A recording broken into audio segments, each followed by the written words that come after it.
Olá, queridos alunos do IAD da Unicesumar.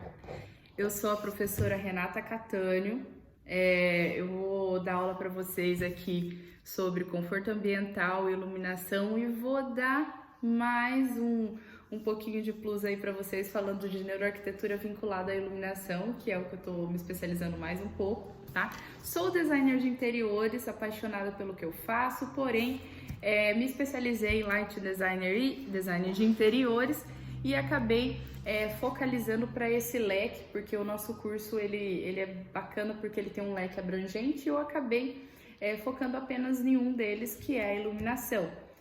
Tá? Então, por gostar muito do que eu faço, estudo bastante, conquistei uma loja de iluminação aqui, ó, que a gente vou mostrar para vocês aí durante as aulas, para vocês entenderem as diferenciações de vários tipos de luminárias, né? E vamos conversar durante essas aulas tudo sobre iluminação, fora as lives que a gente vai fazer, tá? Iniciando, eu quero que vocês pensem bem, né? Estão aí fazendo design de interiores numa instituição maravilhosa, e tem que sempre pensar como que a gente consegue trazer sensações com algo que a gente faz, né? Porque o design de interiores ele tem uma grande responsabilidade de levar um sonho de um cliente, que é constituir ali a sua residência, o seu comércio de uma forma adequada, e nós somos responsáveis por isso. E a iluminação ela é a cereja do bolo, né? Por isso que eu vinculo neuroarquitetura com iluminação por conta disso. A gente, ao invés de ter algo assinado no nosso nome que essa é a minha característica, sempre vai ser assim, vai passar anos, eu vou ficar desse jeito, por que não a gente começar a entender o cliente, fazer um briefing com ele, conversar com ele, ver quem vai morar, o que ele mais gosta de fazer na residência, o que os filhos fazem, se tem animais, qual que é o hobby preferido, aonde ele gosta de ler. Isso influencia muito no seu projeto, desde o começo até o final, onde entra a iluminação ali nesse processo projetual, né? E é aí que eu falo de neuroarquitetura, né? Então eu falo de neuroiluminação. A gente atrair o cliente, trazer sensações através da luz. Só que para que isso ocorra, é uma boa conversa com o cliente, tá? E sempre, depois de feito e executado esse projeto, dá um espaço de adaptação. Isso está no livro aí de vocês, a fase de adaptação, aproximadamente 15 dias, ter um feedback do cliente, o que ele achou, o que ele gostou, o que ainda incomoda ele ali com a luz que foi projetada, né? Então, professora, como que eu consigo ter essa assertividade que o meu projeto de iluminação é o melhor, vai dar certo e vai agradar o cliente? Primordial, conversa com o cliente. Troca uma ideia, vê quais são as profissões de cada um. Vocês imaginam que um médico, por exemplo, ele convive com uma luz de uma temperatura de cor mais branca, né? Uns 6.500 K, por exemplo, a gente está mudando, quando a gente faz iluminação hospitalar, a gente já está melhorando para uma luz mais neutra, um pouco menos branca. Então ele vive sob pressão, causa irritabilidade, fica ligadão, né? E de repente ele vai para uma residência onde foi feito um projeto de iluminação onde temos uma luz, uma temperatura de cor 3000, branco mona, e com isso ele se sinta mais relaxado. Ele vai agradecer demais, porque ele vai entrar numa casa onde ali ele esquece dos problemas, ele esquece que passou por várias cirurgias, e daí ele vai para o quarto dele, tem uma poltrona onde tem uma coluna de luz. Ali ele consegue fazer a leitura que ele tanto deseja, né? Ou vai que ele gosta de fazer uma leitura na varanda, você já deixou pronto. Ele não tem que ficar se preocupando de pegar uma luminária lá da sala e trazer para cá. Imagina o quanto que ele vai ficar feliz e o quanto que isso vai aumentar de indicações. E você vai percebendo que você vai tendo mais clientes, mais clientes. Por quê? Porque você se preocupou com o ser humano, né? Com o usuário daquela residência. É aí que eu pego bastante na parte de iluminação. Então é feito bastante diálogo, bastante briefing, e assim você consegue conquistar o melhor projeto de iluminação. Não existe 1 mais 1 é 2 na iluminação, existe sentir o que o cliente precisa, sentir as necessidades dele e com a iluminação você conseguir atrair. Professor, eu sou leiga, agora com as aulas vai aprender a entender, né? Como que você vai conseguir atingir isso para o cliente, né? Sabendo o que é luz de foco, o que é luz difusa, o que é luz indireta, o que é luz direta, porque tem que ter essa assertividade aí de luz para determinadas situações. Luz para um revestimento, luz para uma leitura, iluminação melhor para a cozinha. Esse cliente gosta de cozinhar bastante, tem que ter uma luz adequada, tem que ter uma luz que não faça sombra nas costas, né? Então, tudo isso eu vou explicando para vocês, tá? E qualquer dúvida a gente ainda vai conversando nas lives, enfim, vamos ter bastante oportunidades, tá? Mas o que eu quero atrair vocês é isso, conforto ambiental, neuroiluminação é tudo, né? É o que vocês têm que se preocupar sempre com o cliente, tá? Mas antes de mais nada, vamos fazer uma introdução aí sobre as duas fontes existentes de luz, né? Nós temos a luz principal, né, em qualquer situação, que é a luz natural, que é a luz do sol, né? Então a gente tem a iluminação solar, que ela tem que ser muito mais valorizada. Então, para que no dia, quando a gente está falando de eficiência energética hoje em dia, muito, né? Então, para uma casa ser perfeitamente funcional, a iluminação natural durante o dia tem que predominar, sempre. E depois vem a noite, a tardezinha, a luz artificial vai ali e coloca uma outra residência praticamente no lugar. A gente tem uma residência de luz natural de dia e à noite o show de iluminação, com uma iluminação muito adequada, muito bacana, muito aconchegante, entra aí na luz artificial. Eu sempre falo para meus clientes, sua casa de dia é uma, sua casa à noite é outra, né? Ela tem, praticamente eu chamo de cênica, né? Onde as pessoas falam, uau, para ali, que linda, né? Que bacana, isso nível fachada. Interno, eu me preocupo com o usuário. Então, cozinhar bem, com uma iluminação adequada, ir para uma lavanderia com uma iluminação adequada, ir para o quarto e se sentir bem, relaxado, descansado, né? Trabalhamos o dia inteiro, então a nossa residência tem que ser o lugar onde a gente se sente aconchegante ali e em família. Então, a iluminação ela tem que trazer esse tipo de sensações na linha residencial, né?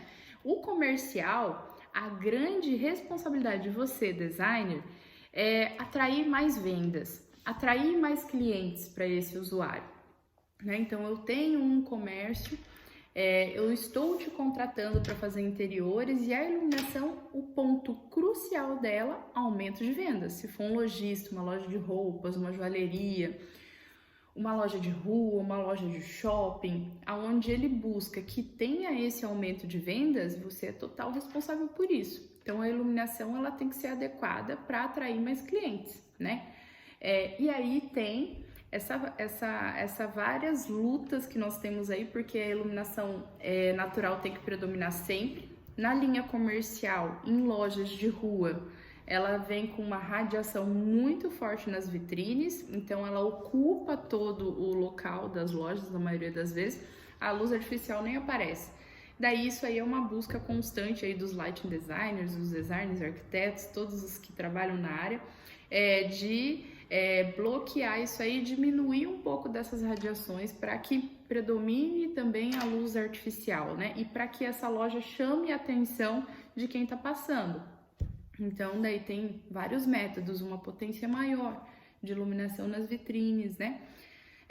Tipos de vidro, persianas, que podem quebrar um pouquinho dessa radiação da iluminação natural, né? Lojas de shopping, claro, a gente tem que ter uma iluminação que predomina e que todo mundo consiga ver. Então, você viu como a iluminação é importante em todos os fatores? Fachada, residencial, comercial, como ela é responsável por várias situações, né? Você colocando qualquer tipo de iluminação, aquela que sem estudo, sem análise de ângulo, de alcance, você fazer um comercial que não vai atrair, joga um monte de luz lá, mas não tem função nenhuma, e com isso causa ofuscamento em quem entra, causa ofuscamento em cliente. Olha, digo eu como uma usuária de restaurantes, né? Uma usuária de vai em lojas comprar roupas. Quando eu vou em restaurante, já vi, nossa, as pessoas olham, iluminação bonita, bacana, acabou de reformar. E vem luz de foco na minha cara. Gente, eu não consigo ficar naquele local, porque aquilo vai ficar ardendo no meu olho. Só que eu, profissional, tenho esse entendimento.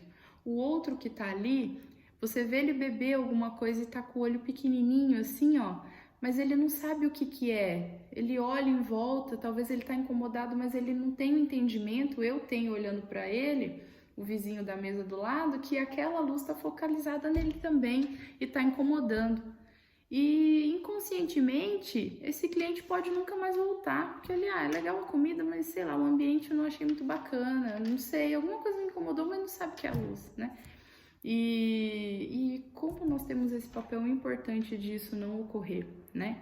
É por isso que a primeira aula é para conscientizar você, aluno de design de interiores, estudar, pesquisar, conhecer sobre os tipos de iluminação, isso a gente vai falar. Sempre estar atento às inovações. Iluminação é algo tecnológico hoje em dia e está tendo um movimento o tempo todo, pouco tempo está tendo várias mudanças, né, agora com o LED, e a gente tem que sempre estar atento aí como profissional para levar o melhor e as melhores sensações e objetivos para esse cliente, tá ok? A gente inicia com uma luz artificial aí, antes de mais nada, o fogo, né? O homem ficou muito dependente do fogo por muitos anos, utilizando rochas, depois lampiões, tochas, né? Veio a iluminação a gás e depois, com o Thomas Edison, apesar de vários, antes do Thomas Edison ter criado a lâmpada, porém, com um sucesso menor do que ele, o Thomas Edison ele é nomeado como o criador da lâmpada elétrica, né? Então, a primeira lâmpada aí que a gente tem em mãos no quesito iluminação artificial é a lâmpada incandescente. Então, a gente aí como designer light sempre tem que saber que essa aqui foi a primeira lâmpada elétrica linda, que está sempre em vários lugares, vários designs. Hoje tem releitura dela no LED, todo mundo gosta de utilizar com ela exposta, né? Você viu como a iluminação ela vai tendo uma mudança constante, né? Então, essa aqui é incandescente. Ela foi saindo de linha porque ela é uma luz que ela dura pouco tempo, 1 a 2 anos, né? E o gasto de energia é muito alto. E a gente está falando de eficiência energética. Eficiência energética tem que predominar em todos os projetos. Como que ela vai predominar com um monte de lâmpada dessa gastando 100 watts, 120 watts, 40 watts, 60 watts? Gasto de energia absurdo, né? Então, o homem foi se reinventando da lâmpada incandescente, ele foi criando outros métodos de lâmpada para fazer essa economia de energia. Daí viemos da mudança, veio a luz fluorescente aí nesse processo de alteração. A lâmpada fluorescente ficou também bons anos, ainda tem no mercado, né, bastante. Então ela tem vários formatos, vou mostrar essa daqui, tá nas minhas mãos aqui. A luz fluorescente, então, ela tem espiral, ela tem palito, ela tem aquela grandona, a gente vê ela em vários lugares ainda, né? É uma luz fluorescente que tem raio ultravioleta, tem alguns gases dentro dela, porém ela ainda não estava conquistando aí o mercado durante um tempo no quesito eficiência energética, ainda também. Durabilidade mediana, né? Incandescente 1 a 2 anos, a fluorescente durava 2 a 3 anos, por aí. Se ela quebra, sai um gás muito forte, então, para quem é muito branquinha, ela ainda solta um pouco de raio ultravioleta, algumas pessoas tinham que ter que passar protetor solar, não é isso em todos os casos, mas tinha, né? Daí temos, com a luz fluorescente, ainda temos muito a iluminação pública com as de sódio, as vapores metálicos, aquelas de estádio. Não sei se vocês já perceberam, vocês estão no estádio, há uns anos atrás, é óbvio, hoje é a iluminação do LED, né? E acaba a energia, demora-se 15 minutos para voltar o jogo, para a luz voltar, ela vai começando fraquinha, pá, daí ela liga e fica forte. Essa é as luzes de vapor metálico, tem vários formatos. A iluminação pública ainda no Brasil está vindo o LED, mas ainda tem muito vapor metálico, aquela luz bem amarelada, triste, né? Você passa a noite, aquela luz que parece escura, realmente ela é escura, né? E ali ela tem vários vapores de sódio metálico e ela ilumina, né? Porém, vendo essas necessidades e ainda não tantas melhorias com a luz, o LED já estava ali no mercado, né? Tava ali no nosso radinho, aquele que tem o vô, que tinha aquele radinho que ficava rodando e aquela luz vermelhinha, aquela é uma luz de LED, né? Então a luz de LED ela já estava presente em alguns lugares, nos painéis do carro, porém na função de luz ainda se precisava criar a luz azul do LED. Então tinha a luz vermelha, mas não tinha a luz azul, né? Até que um japonês, né? Foi lá e conseguiu fazer a mudança da luz vermelha para a luz azul do LED. E aí a gente começou a ter um início aí da iluminação presente com o LED, né? Antes de mais nada, deixa eu mostrar a lógica, porque também com a fluorescente a vapor metálico, nas residências de Croica, mini de Croica, todas aquelas lâmpadas que tem esses nomes, par 20, elas têm uma função que era as halógenas, né? Que é essa daqui, ó. Tá? Então, a halógena é essa. Lâmpada linda, eficiente, os arquitetos amavam o uso dela, porém, quente pra caramba. Imagina na cabeça, 50 watts, uma luz com vidro de croico que ajuda a esquentar mais ainda, e o gasto de energia absurdo. E o arquiteto gosta de colocar bastante, é claro, né? 10, 20, 30 lâmpadas dessa numa residência gastando muita energia. E com isso, houve-se a necessidade, a preocupação de fazer o uso da iluminação para o LED. E o LED veio aí fazendo essas substituições. Hoje está predominante no uso da luz, né? E fez retrofit de tudo, então nós temos a lâmpada de croica de LED, naquele formato, a gente tem a lâmpada a balloon, que vocês viram incandescente em LED, nós temos as fluorescentes hoje no LED a bulbo, então o LED foi começando a crescer aí no ramo de iluminação. Então ela começou com aqueles LEDs fraquinhos, chuveirinho, não foi agradando muito ao público, foi tendo compra, mas não muita, porque não era eficiente quanto essas outras. Passado um pouco, vou calcular aí uns 6 anos atrás aproximadamente, pode ter sido um pouco mais, o Brasil ele é um pouco menos que os países de fora, e o LED ele foi evoluindo cada vez mais. Daí veio as Power LED, com as lentes internas em volta do diodo, que o LED é desse tamanhozinho, ela foi ampliando e ficando com luzes mais potentes e de alto alcance. Hoje em dia, tudo na iluminação, praticamente tudo, porque nós temos a fibra ótica aí, mas o LED é 95% de predominância nos projetos de iluminação, por conta dessa economia que ele fornece, tá? Então, hoje, todos os projetos que a gente viabiliza, nós temos dentro do LED fitas de LED, perfis de LED, lâmpadas de LED, placas de LED, toda a iluminação convém disso em busca da eficiência energética. Se a gente quer fazer um projeto do começo ao fim da eficiência energética, a gente parte sempre para esse tipo de iluminação muito bem projetado, ok? Então, nós falamos de neuroiluminação. Aqui eu fiz uma leve introdução, porque vocês têm que saber de como que tudo começou, porque as coisas vão passando, nós vemos filmes, novelas, séries, e passa despercebido e você nem analisa as coisas como elas mudaram, né? Muitas vezes vocês viram filmes de época e olharam ali uma lanterna, mas nem imaginavam que ali não era luz artificial, não era uma luz de LED, uma luz fluorescente. Qual tipo? Se perguntem, começam a fazer análises, né? Será que é aquela gás que a professora falou, ou era aquela banha, né, de animais que eles colocavam fogo dentro? Como que será que era essa época? Como que eles sobreviviam? Como que era, né? Fazer essas perguntas ajudam muito, assim, ter análises de várias situações, né? E como evoluiu, né, essa parte, hoje em dia é tecnologia pura, a gente consegue ter domínio da iluminação no celular, né? Automatizar uma casa inteirinha via celular com toque, né? Tem interruptor ou não ter, né? Dimerizar ou não dimerizar. Então a gente consegue ter tudo na palma das nossas mãos aí e causar vários tipos de sensações dentro de uma única sala. Eu posso criar uma sala através da luz, área TV, futebol, falar com os amigos, comer, inúmeras variações só com a luz, né? Dentro de uma única sala 4x4, por exemplo. Então, só mudando os circuitos e tendo ali talvez um aplicativo de celular para colocar a iluminação ali, trabalhando com as sensações que vocês desejam, jantar romântico, não, cinema, não, enfim, várias coisas.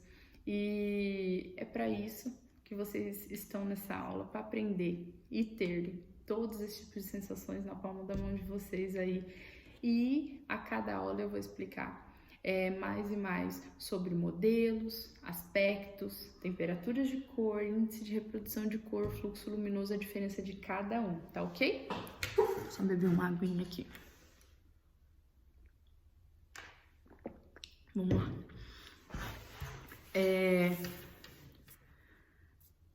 Eu tenho que também mostrar para vocês os livros que eu uso, que sempre caminhou comigo em todas as situações aí de iluminação. Para quem gostou, quer falar sobre luz, quer trabalhar mais com ela, Iluminação no Design de Interiores, ó. É um livro super bacana. Ele também inicia falando da introdução, da importância da luz, fala de projetos luminotécnicos, fala de todos os índices de iluminação, fala do fluxo luminoso, índice de reprodução de cor, tudo que a gente conversa nas aulas. Esse livro ele simplifica tudo isso, tá? Ele é super bacana. Aqui temos um escritor brasileiro que é o Mauri Luiz Silva. A iluminação, ela muda bastante, tá? Então, esse livro ele é de 2012, se eu não me engano. E aqui ele fala ainda do LED, mas na sua possível evolução, né? Mas tem muita lâmpada halógena, tem lâmpada fluorescente, então é super bacana. Só que mais legal disso, ele explica o tipo de iluminação por ambiente. Ah, eu quero iluminar uma cozinha, como que eu faço? Abre esse livro, tem a informação. Quero iluminar o quarto, abre esse livro, tem informação, né? Então, restaurantes, lojas, tudo tá aqui explicado nesse livro. É muito bom, tá? É um autor brasileiro, ó. Esse aqui. Por mais que aqui tenha lâmpada fluorescente, a loja só reutiliza ela com LED aplicando aqui, tá ok? Um outro aparelhinho que nós light designers utilizamos, que isso mais vem quando a gente começa a fazer a aplicação das normas, né? Então a iluminação a gente causa sensações, sim, é a cereja do bolo nos projetos, sim. Porém, existem momentos que a gente também tem que se preocupar com as normas. Então, nós temos a norma 8995, ali a gente olha a quantidade de lux adequada para cada ambiente.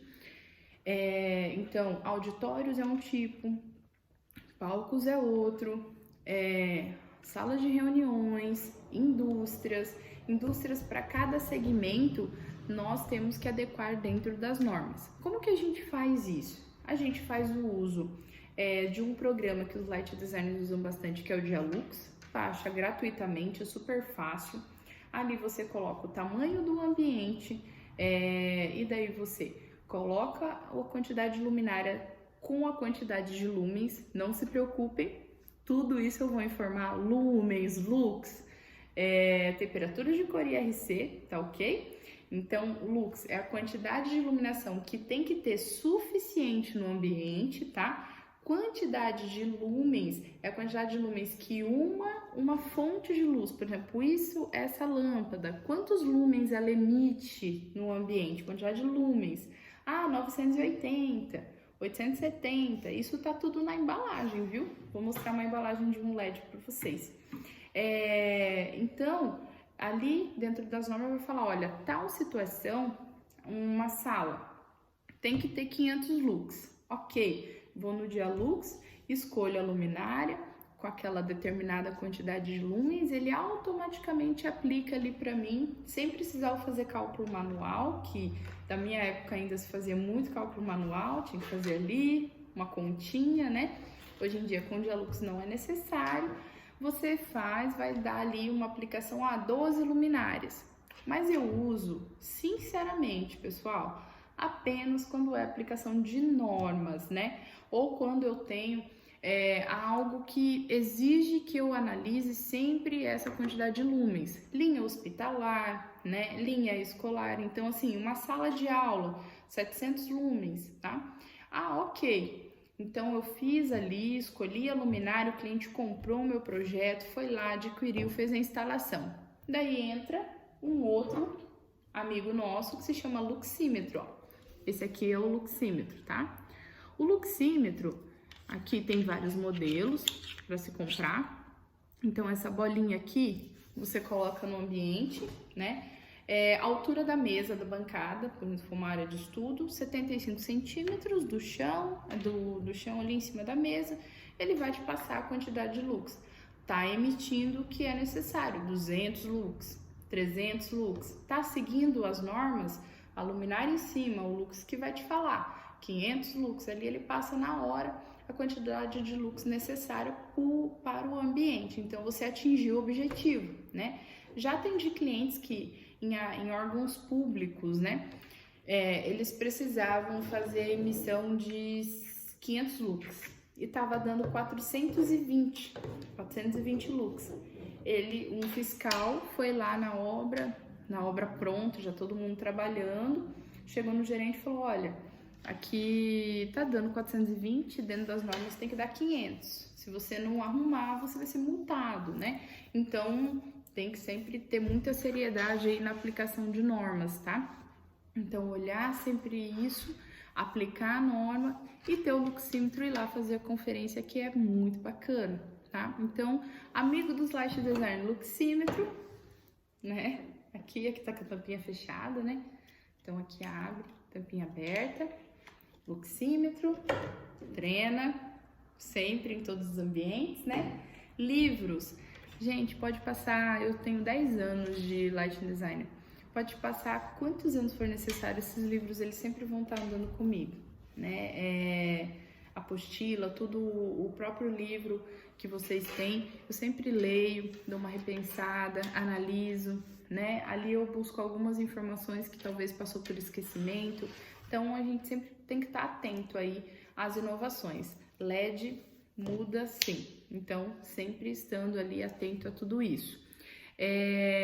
Além disso, a gente tem que entender que a parte de iluminação não é só o projeto de iluminação, então a gente vincula sempre aqui na loja projeto de gesso, circuito e iluminação. A gente faz os três, porque os três é o jogo completo de entrega para o cliente. Não tem como a gente fazer só o de iluminação e não entregar o de gesso. Perfil, fita de LED, luz direta, luz indireta está vinculado totalmente ao projeto de gesso ou outro material, madeira, PVC, ACM, o que vocês forem colocar, teto, parede, piso. A iluminação hoje ela se abriu muito, ela está incorporada à arquitetura, então eu consigo colocar perfis dentro de concreto, consigo colocar a iluminação no chão, na área externa, eu consigo trabalhar com vários tipos de situações aí que vai estar totalmente engajado com um projeto de arquitetura, tá? Então a iluminação tá muito bacana de se trabalhar, tá? Vou mostrar aqui um pouquinho para vocês de algumas coisas que eu conversei, mas eu vou em todas as aulas complementar e apresentar muito mais para vocês sobre tudo isso que eu falei, né? E tem um livro, vou colocar algumas siglas que nós temos ali, Lux, Lumens, tudo para vocês sempre estarem atentos, né? As principais, quando alguém falar com vocês já saberem o que se trata, tá bom? Mas aqui só para vocês entenderem perante a loja cada processo que nós temos, né? de atendimento, aqui ficam todos os pendentes, tá? Então, aqui que eu tava falando para vocês como a arquitetura tá englobada. Então, esse aqui é uma parede e nós temos iluminação atravessando aqui, ó. E isso, até pouco tempo, não era tão perfeito. E hoje nós temos aqui, tá? Arandelas, ó. Então, olha que legal, nós temos dois efeitos de luz. Uma luz indireta, porém me traz uma luz frontal, e uma luz rebatedora. Olha que bacana. Então, a luz tá aqui e solta para a parede. Ó, esse aqui também é uma arandela, soltando a luz para cima. Super legal. Que eu falei para vocês também, ó, iluminação no chão, que são os embutidos de solo, tá? Aqui. Então, aqui tá no carpê, para vocês terem uma ideia. A gente pode colocar onde a gente quiser, né? Iluminação de balizadores. Vou explicar na próxima aula para vocês qual que é o nome de cada situação. Também na próxima aula eu vou explicar para vocês aqui as temperaturas de cores que vocês vão ver, tá? Os ângulos de distribuição, ângulos e tipos de iluminação, ó. Vamos conversar bastante sobre isso, tá? Espero que vocês tenham gostado da primeira aula de introdução. Eu quero que vocês tenham todo o entendimento de trazer sensações, trazer sentimentos através da luz. Senão, o trabalho não é válido. Nós temos como função do nosso curso, da nossa profissão, trazer alegria, sensações de descanso, sensações de aconchego, sensações de trabalho, livrar os clientes de vários tipos de doença, irritabilidade, fadigas visuais, enjoos, náuseas, tirar o máximo de ofuscamento em cada residência, em cada comércio, para que esse cliente não adoeça. Essa é a nossa função, a gente tem que ter essa amplitude na nossa mente do quanto é importante isso na vida total desse cliente, né? Como que a gente consegue atrair muitas coisas, tanto nos projetos comerciais e residenciais, com uma luz adequada. É isso que, nessa primeira aula, eu quero que vocês tenham entendimento de quão importante é a nossa profissão na vida de cada usuário, que vai estar nessa residência e que vai estar nesse comércio. Próxima aula mais técnica, vai ter explicação sobre cada sigla que eu falei ali, cada situação, e explicando aqui, ó, como tá aqui no fundinho, que vocês podem ver, temperaturas de cor, modelos de luminária, modelos de lâmpadas que a gente utiliza toda vez que a gente vai fazer projeto de iluminação. Olha lá os fachos, então vai ter muita coisa boa aí para vocês assistirem, tá ok? Muito obrigada, até a próxima aula, um abraço!